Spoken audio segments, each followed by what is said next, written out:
Welcome to the Technology Education PLC. I want to take a few minutes to go over how you're going to access the PLC and a few extra reminders that are on the front page.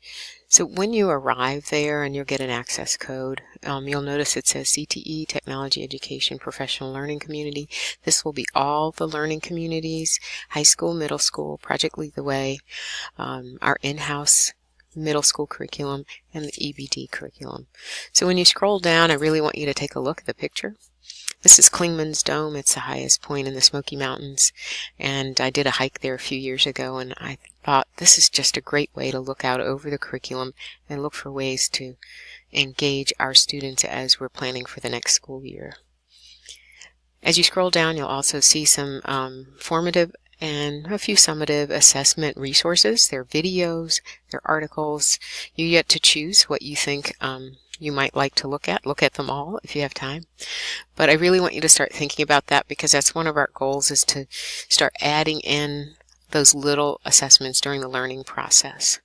Then you'll also see that we have some in-person meetings scheduled. There's Project Lead the Way, your high school engineering, and your middle school tech ed. So you'll find all that on the front page. When we go inside, you'll see that it's divided into your PLCs. Here's high school. The folders are color coordinated. Middle school. Here's your high school EBD and your middle school BCPS curriculum.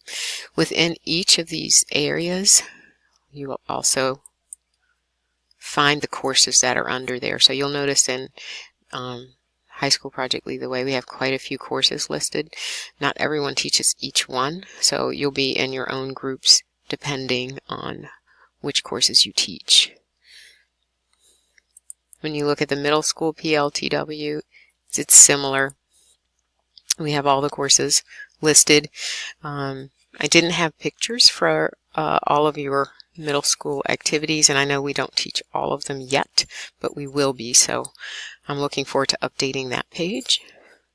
And then here's your high school EBD. We're going to start with the most popular, which are our Foundations of Engineering, ADA, ED, and ATA.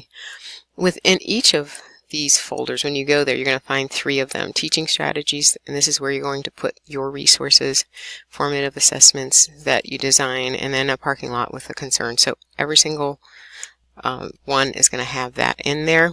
If I open the resources, I put something in there, so you should find improving teaching practices. So there's some links here that you can go to. That'll help with the new teachers. So if you're a department chair, that might be something that you can use for them. So each one of them, including our middle school, you'll see the same thing. I'm just going to choose grade 8 as the